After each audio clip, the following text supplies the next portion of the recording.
Good morning. आज की मेरी कहानी है मेरी झूठी माँ। ये कहानी तब शुरू हुई जब मैं बच्चा था। मैं एक गरीब परिवार के बेटे के रूप में पैदा हुआ था। खाने के लिए भी हमें अक्सर भोजन की कमी हो जाती थी। जब भी खाने का समय होता, माँ अक्सर मुझे अपने हिस्से का खाना दे देती थी। जब वह मेरे कटोरे में अपना चावल निकाल रही होती थी तो वह कहती थी, यह चावल खा लो बेटा, मुझे भूख नहीं है। यह था उनका पहला झूठ।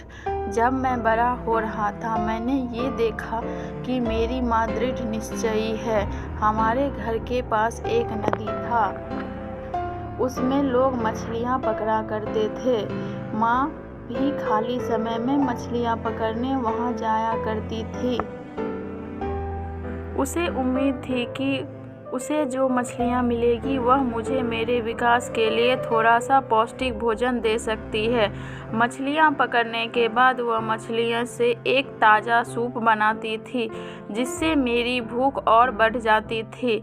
जब मैं सूप खा रहा होता तो माँ मेरे पास बैठ जाती और बचा हुआ मछली का मांस खाती, जो अभी भी उस मछली की हड्डी पर चिपका होता जिसे मैंने खाया नहीं होता।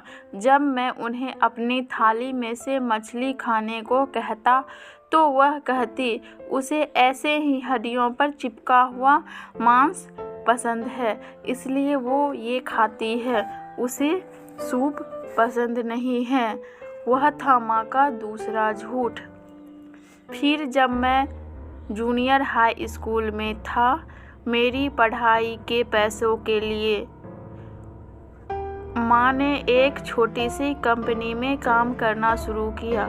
इस काम से उसे हमारी ज़रूरतों को पूरा करने के लिए कुछ पैसे मिलने लगे।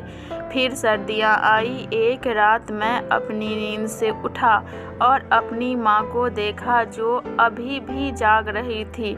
एक छोटी सी मोमबत्ती की रोशनी में कंपनी के कुछ काम घर लाकर करती थी। मैंने कहा, माँ सो जाओ, देर हो चुकी है, कल सुबह तुम्हें काम पर भी जाना है। माँ मुस्कुराई और बोली, सो जाओ बेटा, मैं बिल्कुल थकी नहीं हूँ, और वैसे भी मुझे काफ़ी देर से नींद नहीं आती है, इसलिए मैं ये काम कर रही हूँ। और यह था माँ का तीसरा झूठ। मेरी अंतिम परीक्षा के समय माँ ने मेरे साथ चलने के लिए अपने काम से छुट्टी मांगी। जब दिन चढ़ा और सूरज की तपिश बढ़ने लगी थी तो कई घंटों तक तेज धूप में मेरी दृढ़ माँ ने सूरज की चमकती गर्मी में मेरा इंतजार किया। जैसे ही घंटी बजी, जिसने संकेत दिया कि अंतिम परीक्षा समाप्त हो गई है, माँ ने तुरंत मेरा स्वागत किया और मुझे एक ठंडी बोतल में एक गिलास लस्सी पिलाई, जो उसने पहले से मेरे लिए तैयार की थी। बहुत गाढ़ी लस्सी, लेकिन मेरी माँ के प्यार से ज़्यादा गाढ़ी नहीं। अपनी माँ को पसीने से लथपथ देखकर मैंने तुरंत उसे अपना गिलास दिया और उसे भी पीने के लिए कहा। माँ ने कहा, पियो बेटा, मुझे प्यास नहीं है। और यह था माँ का चौथा झूठ। बीमारी के कारण मेरे पिता के मृत्यु के बाद मेरी गरीब माँ को एकल माता पिता के रूप में अपनी भूमिका निभानी पड़ी। अपनी पूर्व नौकरी पर रहकर उसने हमारी ज़रूरतों को अकेले ही पूरा करना था। हमारे परिवार का जीवन अधिक जटिल था, बिना कष्ट के दिन नहीं थे। हमारे परिवार के हालात बद से बदतर होती देख एक सज्जन आदमी था, जो मेरे घर के पास रहता था। वो हमारी मदद के लिए आया।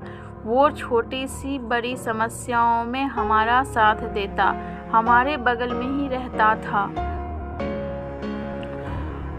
हमारे अन्य पड़ोसियों ने देखा कि हमारे परिवार का जीवन कितना दुर्भाग्यपूर्ण था। वे अक्सर मेरी माँ को फिर से शादी करने की सलाह देते थे, लेकिन माँ जो जिद्दी थी, उसने उनकी सलाह पर ध्यान नहीं दिया। उसने कहा, मुझे प्यार की ज़रूरत नहीं है। वह था माँ का 5वां झूठ। जब मैंने अपनी पढ़ाई पूरी की और फिर नौकरी पा ली तो मेरी माँ के सेवानिवृत्त होने का समय आ गया था, लेकिन वह ऐसा नहीं चाहती थी। वह हर सुबह ईमानदारी से बाजार जाती ताकि सब्जी बेचकर अपनी ज़रूरतों को पूरा कर सके। मैं, जो दूसरे शहर में काम करता था, अक्सर उसकी ज़रूरतों को पूरा करने में उसकी मदद करने के लिए उससे कुछ पैसे भेजता था, लेकिन वह पैसे न लेने की जिद करती थी। वो मुझे पैसे भी वापस भेज दिया करती थी।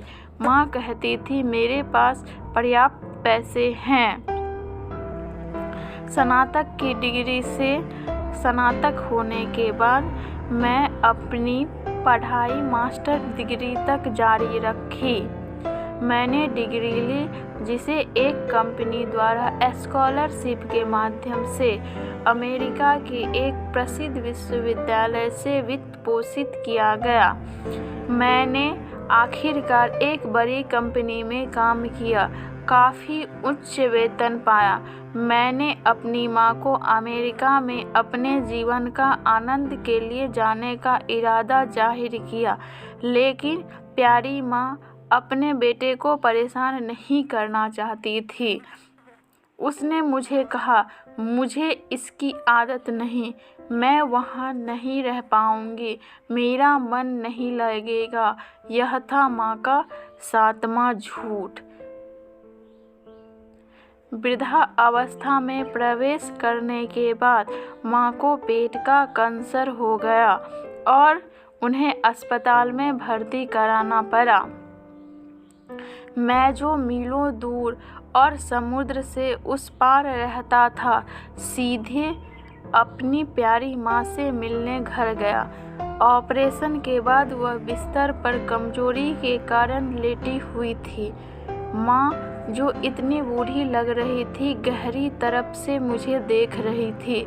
उसने अपने चेहरे पर मुस्कान बिखेरने की कोशिश की, लेकिन बीमारी के कारण वो ऐसा नहीं कर पा रही थी। देखते ही स्पष्ट हो गया कि बीमारी ने मेरी माँ के शरीर को कैसे तोड़ दिया, इसलिए वह इतनी कमज़ोर और पतली लग रही थी। मैंने अपने चेहरे पर बहुत आंसुओं के साथ अपनी माँ को देखा। माँ को उस हालत में देखकर मेरा दिल आहत हुआ, इतना कि मैं बता नहीं सकता। लेकिन माँ ने अपनी पूरी ताकत से कहा, रो मत मेरे बच्चे, मुझे दर्द नहीं हो रहा। वह था माँ का 8वां झूठ। अपने जीवन के ये आखिरी झूठ बोलने के बाद माँ ने हमेशा के लिए अपनी आंखें बंद कर ली। मेरी माँ और उसके सभी झूठ हमेशा मेरे दिल में रहेंगे। इसलिए दोस्तों, माँ होती है, माँ का जगह कोई नहीं ले सकता। अगर मेरी स्टोरी अच्छी लगे तो लाइक करें और चैनल को सब्सक्राइब